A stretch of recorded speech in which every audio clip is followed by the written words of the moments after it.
Good morning, everyone. You're watching Frame 316 Media. It has been a while since we have uploaded our last video, and today we want to do some sort of a year ender. It has been a tradition or been a norm for Frame 316 Media, where towards the end of the year, I get to share incoming trends. In this video, I want to talk about video marketing trends for 2023.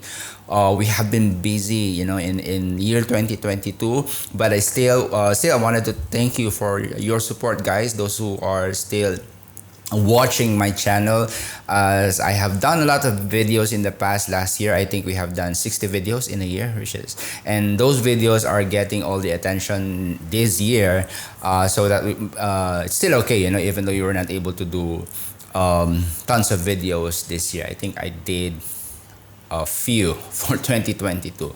We have been busy with the other channel, GarageBand, and thank you guys if you have been supporting GarageBand as well. That's a totally different channel where we do more personal stuff, and more of my hobby. So for this video, I want to talk about video marketing trends for 2023 coming up in this episode.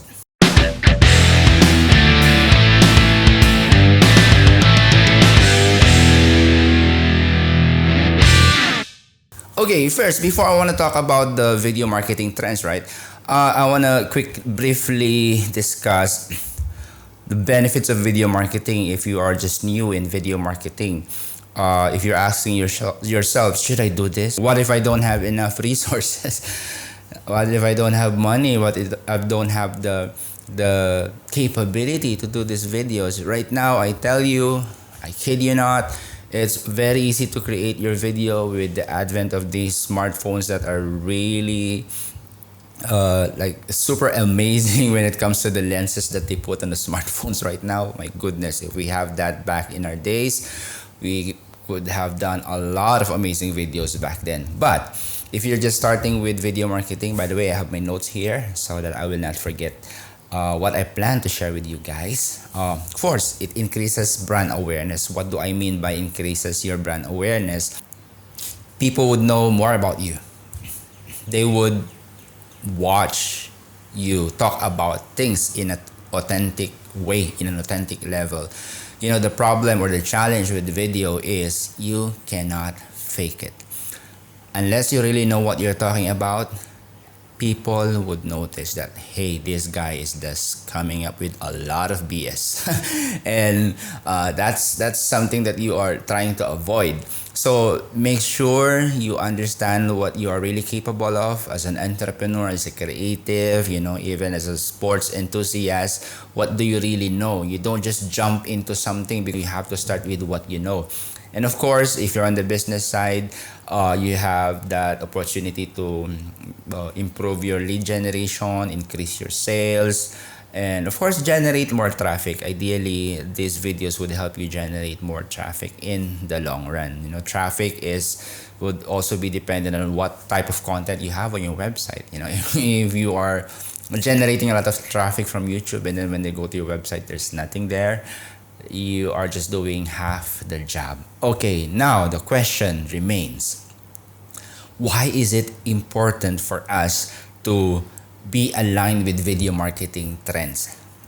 First, you have to ask yourself, am I doing videos just for fun because I want to document my life so that when I grow old, I'm going to watch myself in my own videos? Or am I really serious about videos and I want this to transform my life? I want to live in financial freedom. I want to dictate my own terms in the way I live. I don't want to be stuck in a 9-to-5 job. So it matters if your purpose in your video is more on the business side, or you are expecting something in return. When I say something in return, of course, that's the business concept. You do something, you earn something in return, because it's either you work or you run a business. That's how it works. But if you're not expecting anything, it's okay. You don't necessarily have to align yourself. But I want to emphasize that it's important that you align your videos with the trends. Now, let's jump to the trends. First, have on my list, we are roughly over, I wouldn't say over, but roughly over the COVID-19 pandemic, the impact of the pandemic. But one thing that really was really remarkable in the space of creating videos during the COVID is the live videos. A lot of companies, a lot of malls, small brands started doing live videos. I even had a lot of clients back during the COVID days where I was doing live videos for them because that's what, the only thing they can do because they cannot go out. They cannot rent a big venue and talk to their usual audience, so they would do live videos. Live video would still be a trend in 2023 because people realize it's easy to do. But live video should not be the only thing that you're doing. You should combine it with now that we are able to go out, you should combine it with videos that would allow you to really interact physically with your target audience because that's important. But with live videos, you can always provide real-time feedback to your audience who's watching you. You can do a review, you can share anything live, and that becomes fun. It's as fun as being in the same room, but still, physical interaction is the way to go. Next on my list is the behind the scenes video. What behind the scenes video will do for you is it gives your target audience, it gives your audience that exciting feel. If you're a graphic designer, what do you usually do at the beginning of the day? How do you get your inspiration? How do you end your day? If you're a financial advisor, for example, you ask someone to just follow you when you meet your clients. Of course, you're not gonna you're not gonna expose any sensitive data because financial advisory would require you to get sensitive data from your clients. Of course, you don't need to record that, but it's more of how do you interact? How do you greet your clients? Where is that favorite spot that you bring them for meetings? Let's say, is it in Starbucks or Coffee Bean? Hey, Starbucks, Coffee Bean, I'm shouting you out. Okay, so behind the scenes would give your followers a sneak peek. You can even interview your teammates. You can even interview random people. And then during the editing, you get to decide which of these videos would end up on your final video. And of course, behind the scenes, it allows you to also give them an opportunity to be part of what you're doing. Let's say someone is watching and then they saw something on your video and then they give you a call, they give an email, hey, I think we can do some sort of collaboration. That's fun, guys. Next is another trend is search optimized videos. We keep hearing the word search optimized ever since the internet has begun. But SEO optimization has evolved into different aspects. So in terms of the videos, when I say search optimized videos, you need to select the right hosting platforms. Not because people are uploading on Facebook, you would be on Facebook. What if your audience is on LinkedIn? Right? Practically YouTube is a no-brainer. If you're doing video, you should be on YouTube. But the other stuff that you're creating, you have to know where your audience are. So that's where you upload your videos. Use high quality thumbnails. Upload your transcript. Use strong CTAs. When I say CTA, call to action. Let's say you have a very nice video and then you just left your clients hanging. What am I gonna do? There's no call to action. Who should I call? What should I buy? What happens next? So avoid that, focusing all your effort in creating a very nice video, then not having call to action. So that's part of your search optimization. And of course, part of that is for every video that you upload, you share it on social media. That is very important. Not upload, okay? Share. Let's say you have it on YouTube, then start sharing it on Facebook. Okay, next, atomizing videos. What do I mean by atomizing videos? There's a word on your screen if you cannot understand. What I mean by atomizing videos is all the videos that you're doing, 15 minutes, 20 minutes video, 10 minutes video. You can practically create smaller nuggets of those videos, smaller versions of those videos. Let's say I'm doing a video that discusses 5 items, right? Then I can end up cutting those videos in 5 smaller videos. That is atomizing your videos. But if you're more on the vlog side, like the hobby side, just showcasing what makes your life happy and fun, it's not really easy to atomize that because that's a continuous storyline. So what I would suggest is you can come up with teasers, instead of breaking it down. But business videos, if you're giving advice, if you're giving tips, if you're doing techniques, you can break it down into multiple videos because aside from the long videos that you have done, of course, people would end up watching that eventually. But to help push more audience into your channel, you create small bits and pieces of that. You upload it in short video platforms like TikTok, Instagram Reels, and of course Facebook Reels and Facebook Story. Okay, so that is what you mean. Another way is, let's say I recorded a video. The audio part can be a podcast. Imagine that. You can actually come up with a podcast and just record like a generic intro for your podcast, a generic outro, then just insert, everything that you're talking about. This is more on the business side of the stuff, okay? And then educational videos.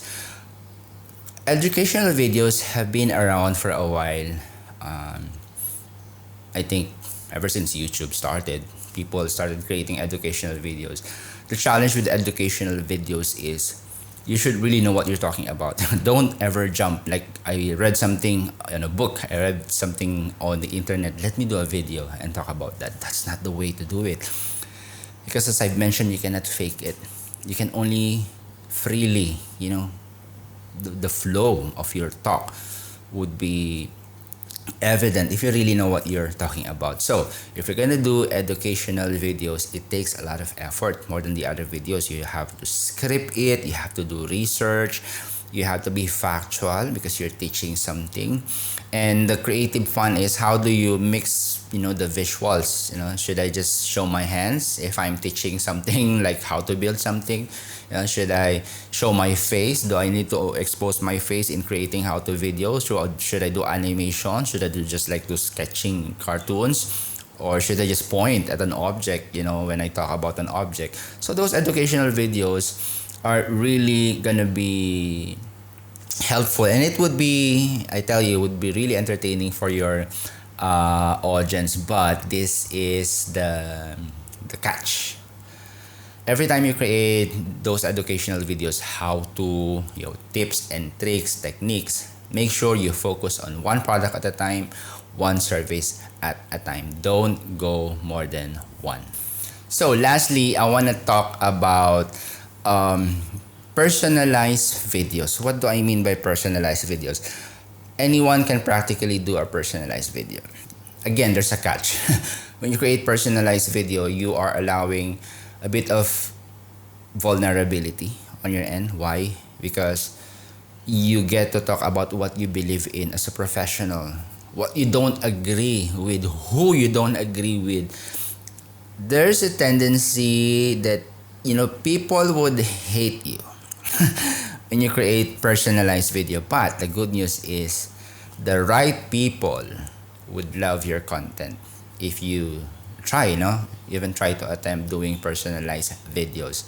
And what's so interesting about personalized videos is you get to show the human side of you. You're not just an entrepreneur, you're not just a trainer, you're not just a coach, you're not just a designer, you're not just an artist, you're also a human being. You talk about your struggles. You talk about if you encounter like a bottleneck in your work, you share that. And then once you find out, how to solve the problem, you also share that. And what it does actually for your brand is you invite people to trust you. When you create personalized content, that is practically inviting people to trust you, to believe in what you believe in also. So if you're selling a service, if you're selling an expertise, when people trust you and you have that expertise, they would want to work with you, either as a client or as a collaborator. It doesn't matter. So when people started trusting you because you are allowing them to like take like a sneak peek, get a preview of who you really are, that leads to a lot of good things in the long run. So with that, I hope you learn something from those trends. And Looking forward to 2023. I am excited to create more videos for you guys. And we have a couple of weeks left. I hope I get a chance to do another video before the year end. But it's a few days before Christmas when I'm recording this. So Merry Christmas everyone. Happy holidays. Everyone is already on holiday mood. And I hope you are all safe. And if you like this video, please don't forget to subscribe and support. There's a lot of content that you can find in this video that will help you become better content creators as a storyteller, as a designer, as a creative person. So thank you for watching and see you on the next videos.